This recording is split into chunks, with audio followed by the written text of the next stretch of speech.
All right, I think it's time to begin just because there's a lot to get through. I just want to say I'm very, very humbled that you guys are all here. And, this is actually my last break before medical school. Medical school starts tomorrow.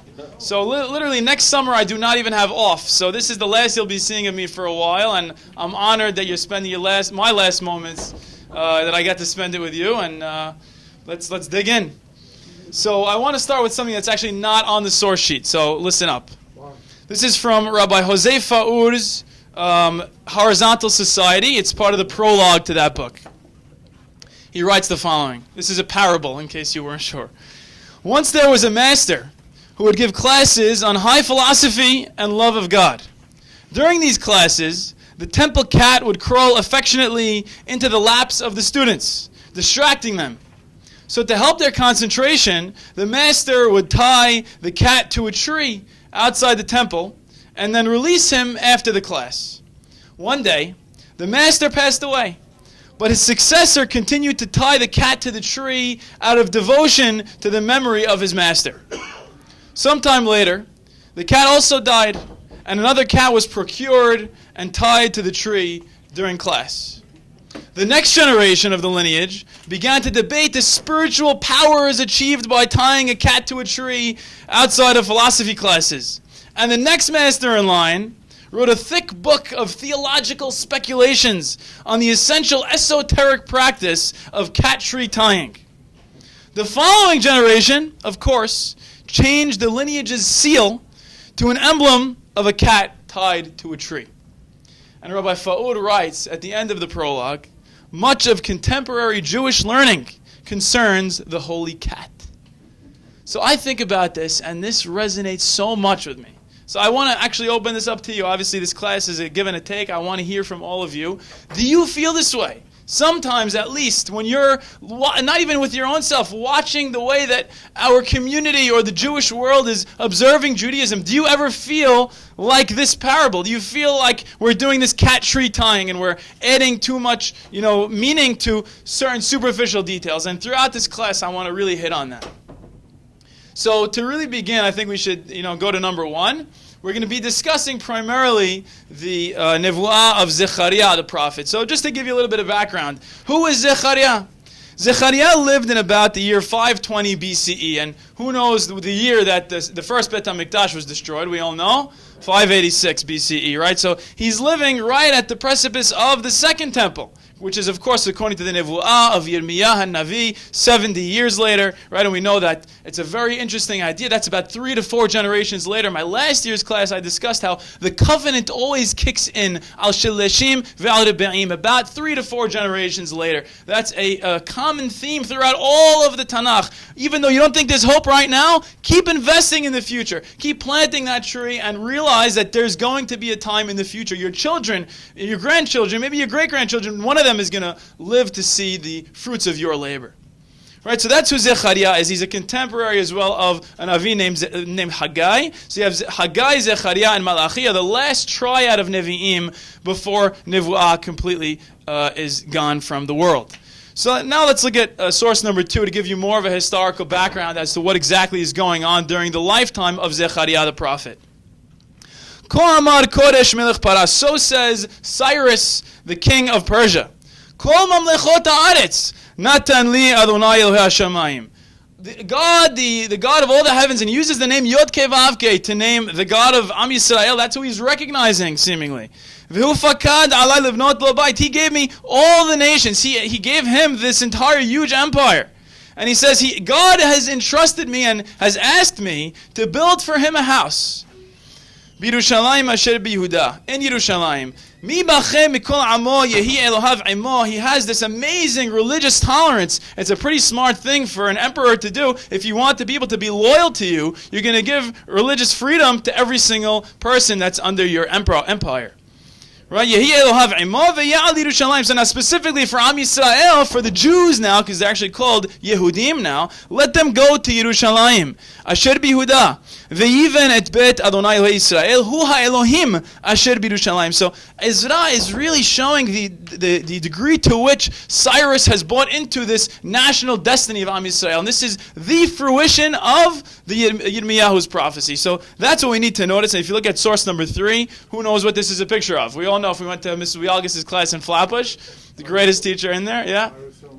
Cyrus in cylinder, exactly. So we actually have archaeologically this exact, idea that's put forth by Ezra. This is exactly what we have written on this cylinder, or pretty much the idea of religious freedom as spoken by Cyrus the king. So I think that's pretty amazing.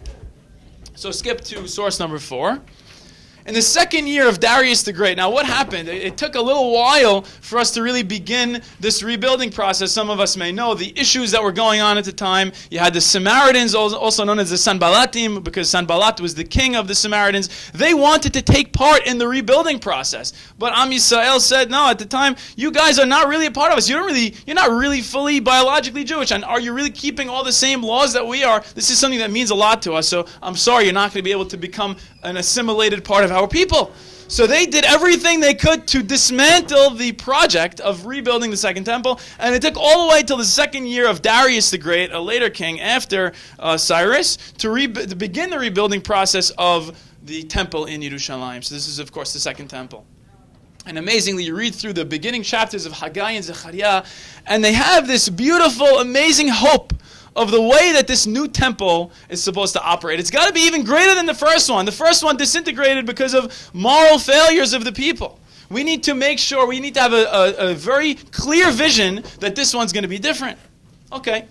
So now, just like in today's day and age, and I probably sound like a broken record, but look at us. We're living right now in the Galut. We choose not to go back. Well, 1948, we had this rebuilding of the state. We pretty much have Reshit Semihat Geulatenu. We're still here, so we can't really sit there in judgment of those people in source number 6, who the majority of Jews elect to remain in diaspora in Bavel rather than returning to Yerushalayim. So it's something we could all identify with. And then you look in source number 7. Our study is going to be specifically of Zekharya chapter 7 and chapter 8. And it's going to be taking place in the 4th year of King Darius. So keep that in mind. The temple is in its second year of construction at this point. And this is, a really important time for the Navi to really rally the people, try to get all the people to really, get involved in this project. So in source number 8, we can actually begin reading the text of Zekharya. And I want anybody who has any questions, any comments, to please interject. So let's look at source number 8. Vahi b'shnat arba' leDarius hamelech. In the 4th year of Darius the king. Haya devar Adonai el Zekharya. Be'arba'a lachodesh ha'teshi'i b'Chislev. In the 9th of Kislev, God spoke to Zekharya saying, Vayishlach bet el sar eser v'regem melech lanashav lehalot et penei Adonai. And a certain delegation came from the Galut. So you can imagine the same kind of idea. Imagine the Americans are sending people to Eretz Yisrael today, and they have a question. They have a question for the religious leadership, for the Nevi'im, for the Kohanim. They say, we have a very important question. We're seeing that you guys are rebuilding right now the second temple. So the obvious halachic question is, what's Chodesh HaHamishi? That's Av. Should we continue crying in the 9th month? In the 5th month, the 9th day of the month, Tish'a BeAb? Should we keep following and being shomer Tish'a BeAb, all the halachot that we've been doing in Nazir? Should we keep holding ourselves back like a Nazir the way we've been doing? Should we keep, keeping Tish'a BeAb? It's a very logical question. So now, in a very Jewish style, God answers a question with a question. And let's see what God's words are. Vahi devar Adonai sevaot elayim. This is source number 9. Emor el kol am haaretz. Tell the entire nation, not just the delegation. This is something God wants everybody to hear.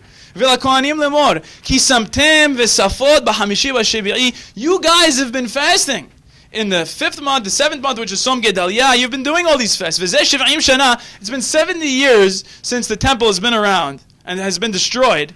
Hasom samtuni ani. God says, have I fasted? It's not really, I don't really care. You fast, you don't fast. Right? V'chi tochelu, v'chi tishtu.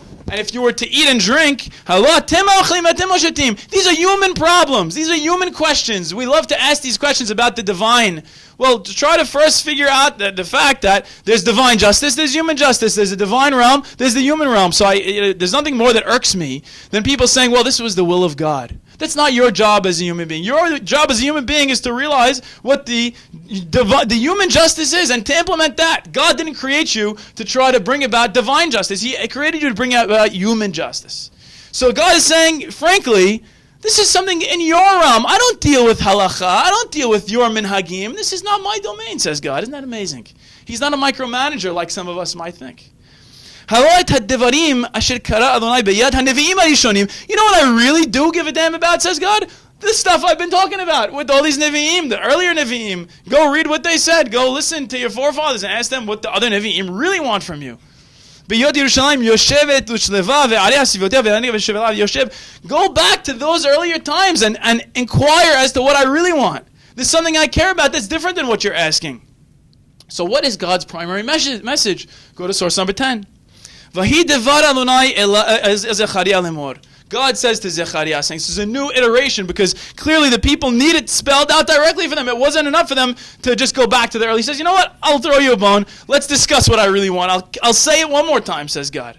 So says God, do justice with truth. And use compassion and loving kindness between one man and his fellow man. God is a heck of a lot more concerned with Ben Adam L'Havero stuff than these simple halachot about fasting. Stop, taking advantage of the people who are vulnerable in society. The orphan, the widow, and the stranger, as well as the poor person, these are people that you need to take care of. That's what I really care about. Not these ritualistic things, says God. Stop planning and devising evil one man to another. That's not really fair, says God. That's not something I want from you. So this is what I'm really concerned with. So what should have been their question? Source number 11. What should the people have asked? Maybe they should have asked, what should we do to ensure that God's redemption will be complete? What does God expect from us? Instead of getting lost in the nitty-gritty details of asking, should I fast? Should I not fast? Too many classes I've been to in the past 24 years of my life that people are focusing only on the superficial. And I'm not saying that the superficial details don't matter. Has v'shalom. That anybody would say that halacha doesn't matter. That's not what I'm saying. And I'll say it again at the end of the class because people always ask me this question. I am not saying halacha doesn't matter. But I'm saying if you get lost in the nitty-gritty details, you have missed the entire point. So God wants us to be to be participants rather than just being spectators. He wants us to have an active component in the Geulah process. Isn't that interesting? Look how imperfect the building process is. Look how imperfect the Geulah process is. This is an amazing thing to tell somebody who tells you today, let's wait around for the Mashiach to come. Isn't that interesting? Even in the time of Zekharya, it wasn't like that. They had to go and fight and build. It's the same exact thing today. If you think that it's going to be any different, you're really getting something wrong. And I think that's what the Nevuah is a testament as today. We can't sit on our butts and wait. We have to really get up and go and do and accomplish. Right, so let's look at source number 12. So Hashem is not going to stop there. He says there's an amazing opportunity that's arising. These are the words of God, says Zekharya. God says, I have this tremendous zealousness for Yerushalayim. I'm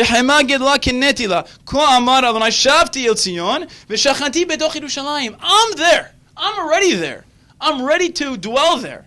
Yerushalayim needs to be called the city of truth. And it should be the holy mountain Harabayit.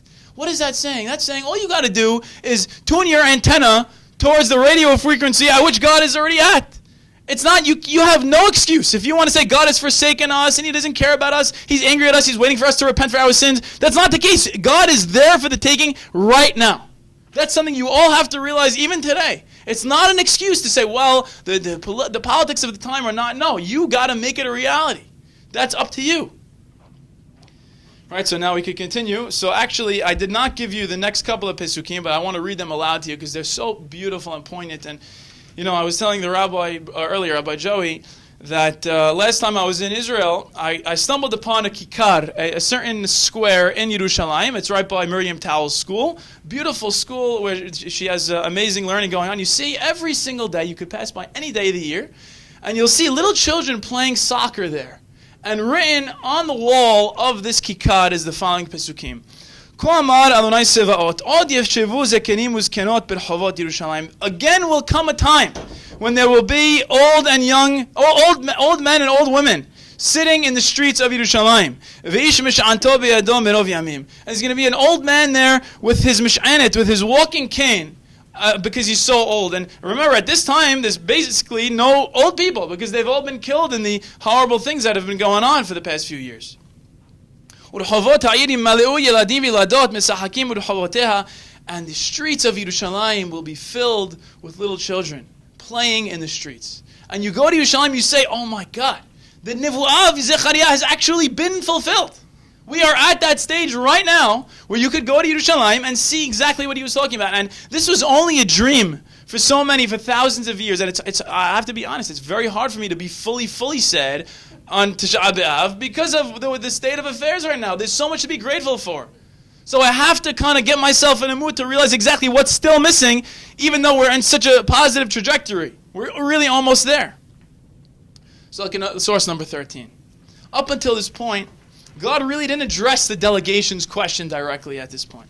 Instead, he really has addressed the entire nation. This is something he wants everyone to take a lesson from about the ultimate goals of the redemption, which are, of course, social justice and political and economic steadfastness. And what does that mean? That means that God is really concerned with the ideals that are underlying all of the things that we do. We could decide to do certain things in a certain way, and we could thumb twist our way around things. God doesn't really care about that. What he cares more about is the ends that these means are getting us at.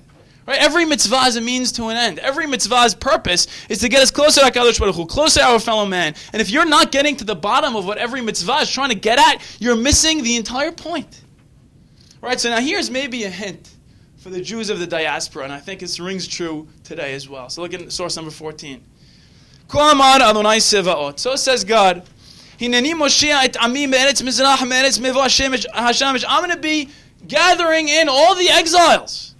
And they shall dwell in Yerushalayim. This is what he's telling the delegation now, by the way. In truth and in justice, I will be their God. And it's reminiscent of the language used in Matan Torah. God is kind of recalling the idea. We have a covenant, we have a pact. Don't you remember? Come back to me. Come back and maintain a connection to the land. Isn't that interesting? I gave a class a little while back about Reuven, Gad, and Hatzi Menashe, the fact that they were the first ones to assimilate. They lived in the Transjordan area. They were the first ones to assimilate, the first ones to be kicked out of the land. There's something to be said about maintaining a direct connection to the land. And thank God we have planes today and different ways of communication. But look at what happened to the Reform and Conservative. Rabbi Joey likes to discuss that a lot. It's an important idea. We can't forget about the fact that there are thousands and thousands of people in our society, in our nation that are just gone. This is a Holocaust, in a sense, of our time. And we can't forget that. We need to maintain this connection to Eretz Yisrael and to Am Yisrael in so doing. So let's look at God's summary of his advice up until this point. Look at source number 15. You want to know what you need to do at this point, says God? The following. Speak truth, one man to another. Stop lying. Stop cheating in business. Stop treating a chadame like she's a second-class citizen. Start acting like a normal human being should act to its Tselem Elohim. Start doing real justice. When you find yourself at a certain point of moral ambiguity, you know what the right decision is. Stop making the wrong decision. It's as simple as that. Stop devising evil plans one for another. Stop loving these false promises. That's what I hate. God says, I don't care. You want to eat on Tish'a BeAb? I don't really hate that much, says God. It seems. What I do hate is immorality. What I do hate is injustice. And I'm not saying don't fast, don't go and have a drink after this class. But the point is you're asking the wrong question. You're focusing on the wrong thing. So back to the original question. Source number 16. Now this is an amazing thing. כה אמר אדוני צבאות, צום הרביעי, וצום החמישי, וצום השביעי, וצום העשירי. All these 4 fasts that you're doing to commemorate the Beit HaMikdash. Finally, he's getting back to the delegation and he's answering their question directly. He says, you know what? Not only are we going to cancel Tish'a BeAb and all the other 3 fasts, we're going to make them into holidays. We're going to make them into happy days. Right? Good days. And this will be on the condition that you love truth and peace. Isn't that amazing? You know what? Does anybody know of another time in the Tanakh where we have this kind of flipping over of the lot of Bnei Israel, a flipping from a day of sadness to a day of happiness? Purim. Isn't that amazing? You look in the story of Purim. It says in Megillat Esther. Actually, I had a debate about this with Rabbi Ricky Hidary earlier in the year.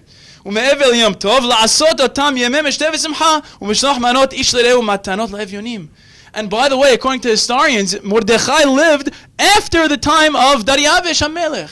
So the Megillah is actually coming in response to everything that Zekharya is saying. And all these mitzvot that Mordechai is implementing, Ben Adam LaHavero, is exactly addressing what Zekharya is saying. And what's the igeret that Mordechai sends out? What does it say? Divrei shalom ve'emet. Just like ve'ha'emet ve'ashalom ehavu. Everything in the Megillah is playing off of what we saw in Zekharya. And it's making fun of the people. It's saying, what the heck are you doing in Persia? And honest, to have these strange laws about how much you have to drink. And you're talking about all this imagery, reminding me of the Beit HaMikdash, that you have the Hatzara Penny meat, just like the Kodesh HaKodashim, and you have Shushan HaBira, even though the only other time in the Tanakh that we hear the word Bira is Yerushalayim HaBira. It's like, what the heck are you doing there? Go to Israel and go build the real Mikdash. Go be a part of what's going on right now, says Mordechai in response to Zekharya. So this means that this is an explanation for the purpose of the minhagim of Purim. Mordechai and Esther are using this igeret, this letter that they're sending about Mishlach Manot and Matanot LaEvyonim, to tell us why Purim has been established. It's a yearly reminder of the prophecies of Zekharya that are remaining unfulfilled until then. So every time we keep these laws, we should remember the prophecies of Zekharya. Mordechai wanted to institute a holiday that would remind Am Yisrael that anytime we have an opportunity now to go and make aliyah, let's seize the opportunity. Let's seize the moment. We have to understand how to relate to it properly. But Zekharya doesn't stop there. Zekharya goes a step beyond. So go to source 17. The Messianic Dream.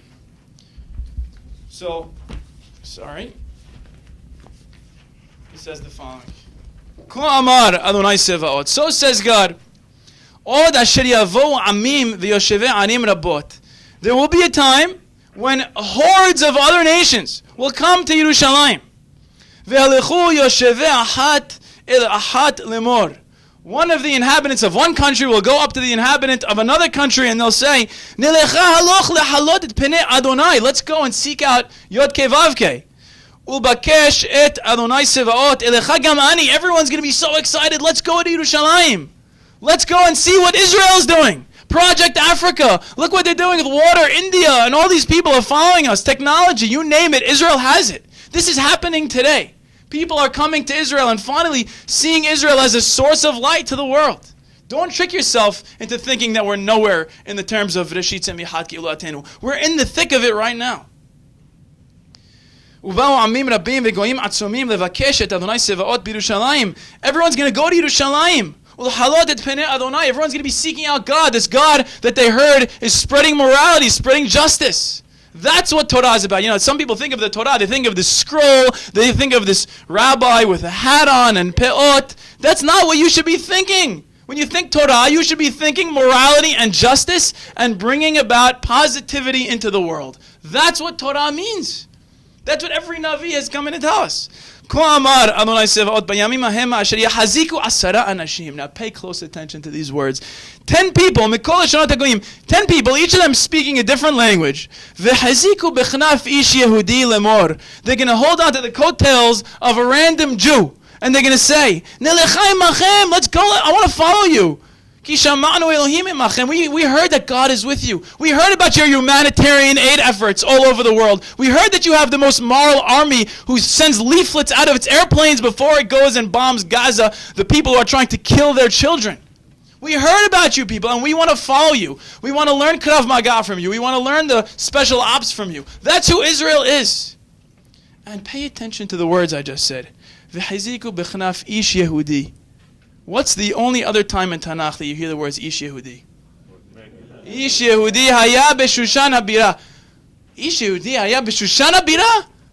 It should be Ish Yehudi haya b'Yerushalayim habira. So Mordechai specifically uses those words to hit you like a ton of bricks. He says, what in the world is going on?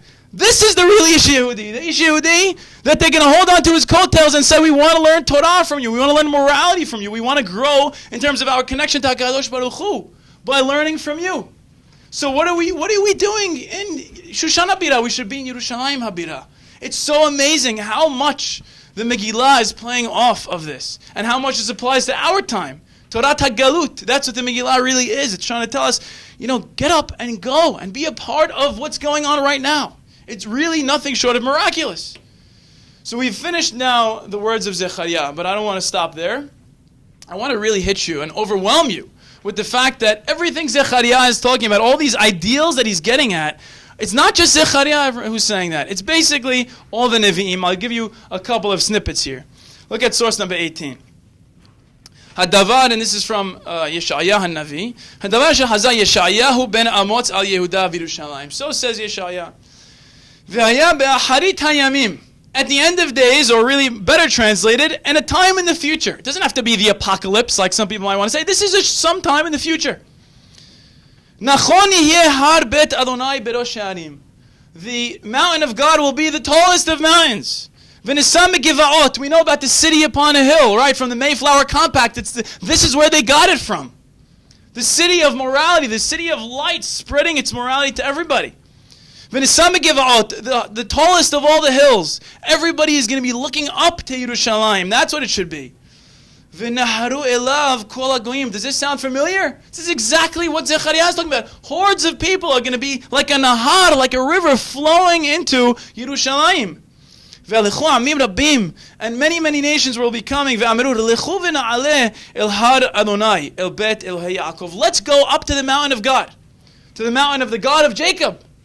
Why? Why do we care about this God? Is it just because it's a God that has these strange rituals? Well, to me, that's not going to buy anybody's allegiance to our cause. What is going to buy their allegiance? We want to go in their way. We want to follow their lead, follow their path.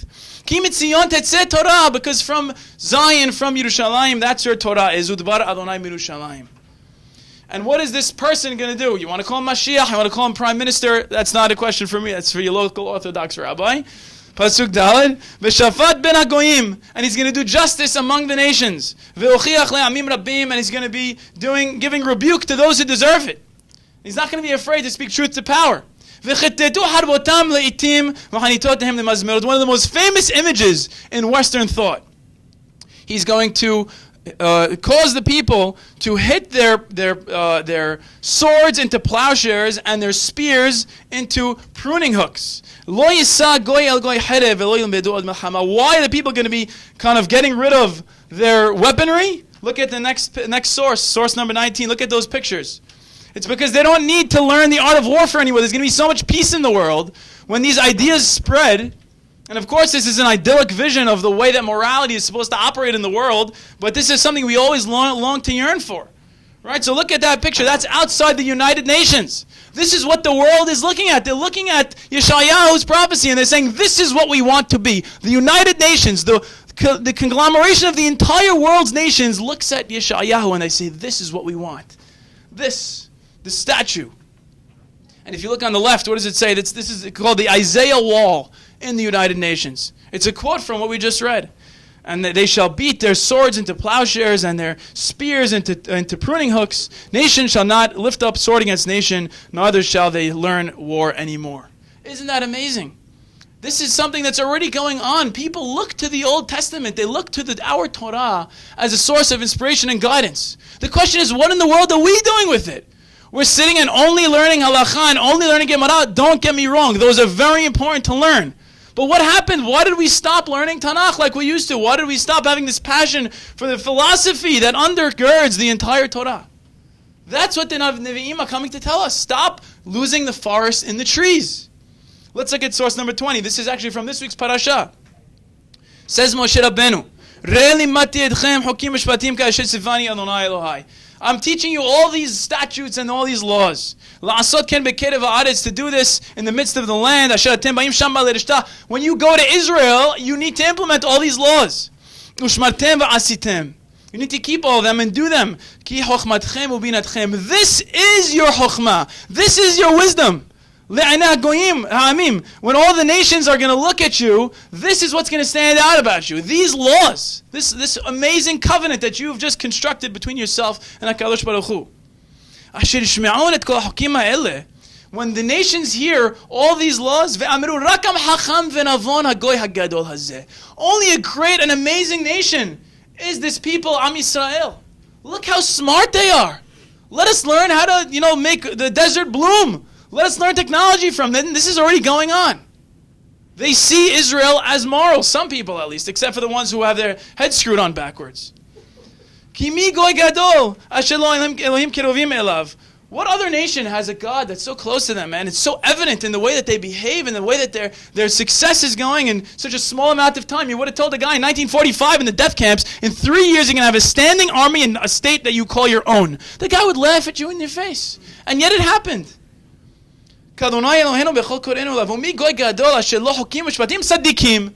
we have these just laws. They're not laws that you're getting lost in the details and fighting over these things that split the community down the middle. Who in the world heard of this?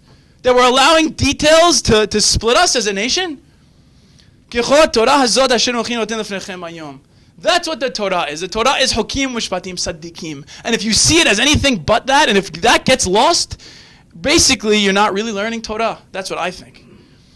How about source 21? And this is to show you that it didn't just start with Moshe or when we were a nation. This started from the first person, the progenitor of our nation, Avraham Avinu. This is before God wanted to destroy Sodom. God says to himself in a soliloquy in the Torah, it's amazing. He says, could I really conceal this from Avraham Avinu, what I'm about to do? He's my partner. We discussed this last year. God chooses people that he really cares about, and he says, this is why I'm having faith in humanity, because of people like Avraham or Noah or Moshe Rabbeinu. That's what changes the status quo. That's what tells God to change his decision from destroying the humanity in the time of Noah to actually not destroying them. Same thing with Moshe Rabbeinu. What does he say about Abraham? Abraham,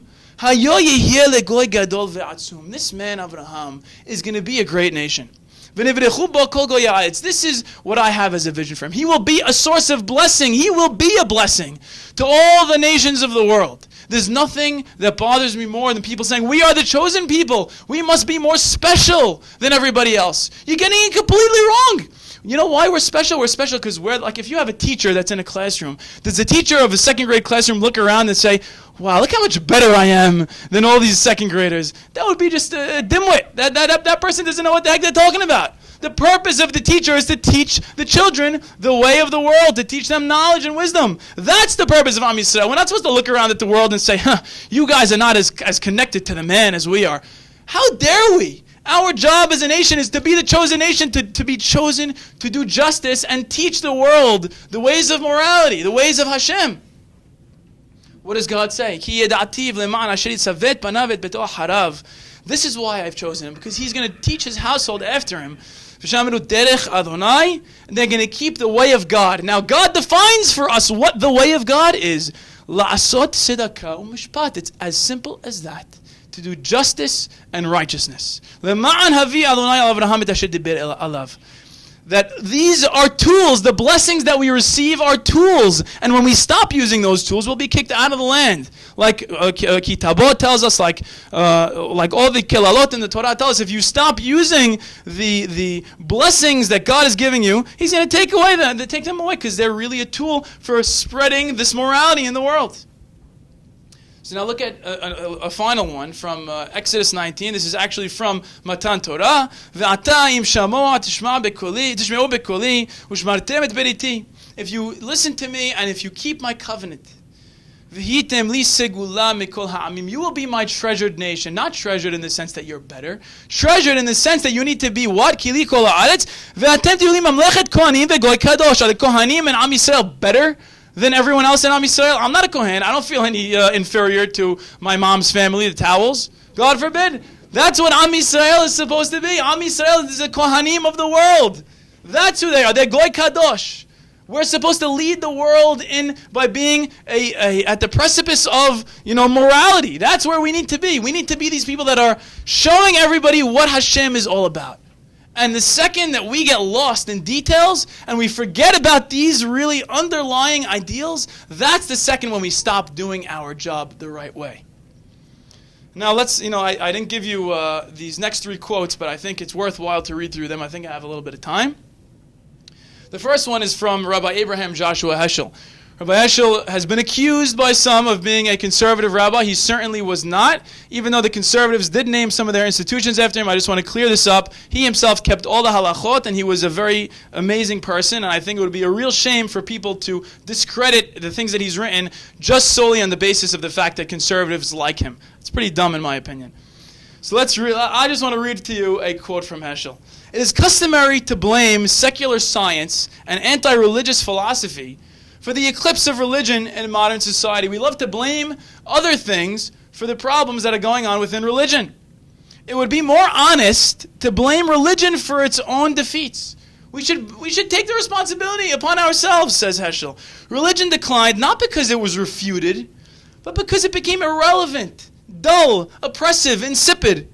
When faith is completely replaced by creed, worship by discipline, love by habit, when the crisis of today is ignored because of the splendor of the past, when we say to ourselves, well, should we keep fasting like we used to? You're asking the wrong question. What about the beautiful stuff that's going on today? Ask about the ideals that need to be brought forth today. When faith becomes an heirloom rather than a living fountain, when we say, oh, I only do it because Jiddo did it. Well, why do you do it? You don't have any reason. What are you going to tell your kid? I do it because, great Jiddo did it. Eventually that's going to get lost. You have to have an underlying philosophy for the reason that you're doing things. When religion speaks only in the name of authority rather than with the voice of compassion, its message becomes meaningless. And that's an amazing thing, because I think it really captures the idea that we said in the beginning of cat tree tying. If we're losing the forest and the trees, if all these halachot that we're keeping are really just surface level and there's nothing underlying them and we're not getting to the ends that we need to, we're really completely missing the point. The next quote that I want to bring is from Stephen Hawking. It's from his book called A Brief History of Time. And if you're not sure, yes, he is an extreme, profound atheist. Stephen Hawking is probably one of the least religious people at first glance that you might think of. But let me read you this quote. This is from the end of his book. Even if there is only one possible unified theory, that's what he dedicated his life to, is finding a theory in physics that unifies all the different, the strong nuclear force, the weak nuclear force, electromagnetic force, as well as the gravitational force. It is just a set of rules and equations. What is it that breathes fire into the equations and makes a universe for them to describe? So he says to himself, even if I could read the mind of God, that's the way he thinks about it, and have this unified theory of everything, why should there be equations in the first place? Why should there even be laws of physics? The usual approach of science, of constructing a mathematical model, cannot answer the questions of why there should be a universe for the model to describe. Why does the universe go to all the bother of existing? This is one of the most religious questions that I have ever read in my entire life. And you know what? The word God comes with a lot of baggage. And the word religion comes with a lot of baggage. So you can't really blame certain people for rejecting those words, because they see the effects that it's been having when done in the wrong way. But they're still religious. People are looking for this stuff. They really do care about these central questions that we need to take responsibility for. And I think the reason I'm talking about all this is because I don't want to leave you just with, well, things are not going the right way. I think this is the way to get back to where we need to be as a nation. Back to these ideals, back to the mystery of it all. Let me read you this last final quote from Albert Einstein. Mystery is not restricted to whodunits. It is waiting for us all, lurking in hidden corners and blazing in the sunlight. It is found both in mathematical equations and in the eyes of a loved one. The starry sky shines with it, but only if one is willing to look and listen. Who isn't captivated by the aura of mystery? Who doesn't crave that feeling of wonder, that sense of beauty that defies description and explanation?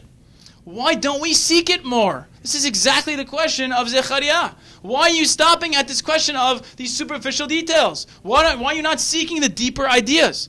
Why are we so often resistant to its call? The most beautiful experience we can have is the mysterious. It is the fundamental emotion that stands at the cradle of true art and true science. Whoever does not know it and can no longer wonder, no longer marvel, is as good as dead, and his eyes are dimmed. It was the experience of mystery, even if mixed with fear, that engendered religion. A knowledge of the existence of something we cannot penetrate, our perceptions of the profoundest reason and the most radiant beauty, which only in their most primitive forms are accessible to our minds.